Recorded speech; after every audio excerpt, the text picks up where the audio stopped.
আসসালামু আলাইকুম রহমতুল্লাহ। প্রিয় শিক্ষার্থী, আজ আমরা দেখব যে আমাদের 2 ইনপুট বিশিষ্ট একটা OR গেট আইসি কীভাবে কাজ করে এবং এর ট্রুথ টেবিলটা দেখব। তো 2 ইনপুট বিশিষ্ট OR গেট আমাদের আইসি নাম্বার হচ্ছে 7432। তো এখানে আমরা একটা চিত্র দেখতে পাচ্ছি যে একটা আইসি আমাদের চিত্র দেওয়া আছে এবং এর ট্রুথ টেবিলটা দেওয়া আছে। তো আমার হাতে একটা 7432 আইসি, এই যে একটা 7432 আইসি, এটারও 7টা 7টা 14টা করে পিন আছে, যার 1 2 ইনপুট 3 আউটপুট। অনুরূপভাবে এইভাবে 7 নাম্বার হচ্ছে আমাদের গ্রাউন্ড এবং 14 নাম্বার হচ্ছে আমাদের ভিসিসি।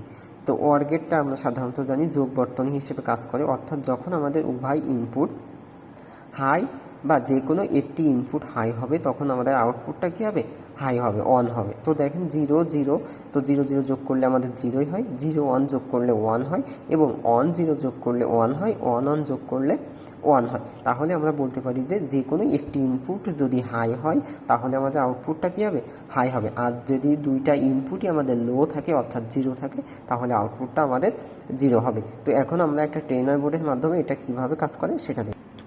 তো এই যে এখানে আমাদের ট্রেনার বোর্ডে একটা 7432 আইসি আমি কানেকশান করছি।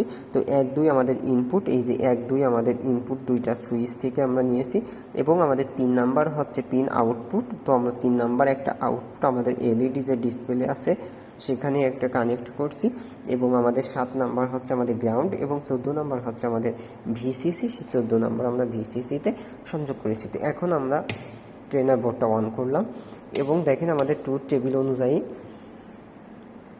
যে ইনপুট যখন যে কোনো একটা হাই হবে তাহলে এটা 0, এটা 1, তাহলে আমাদের আউটপুটটা কী হবে, 1।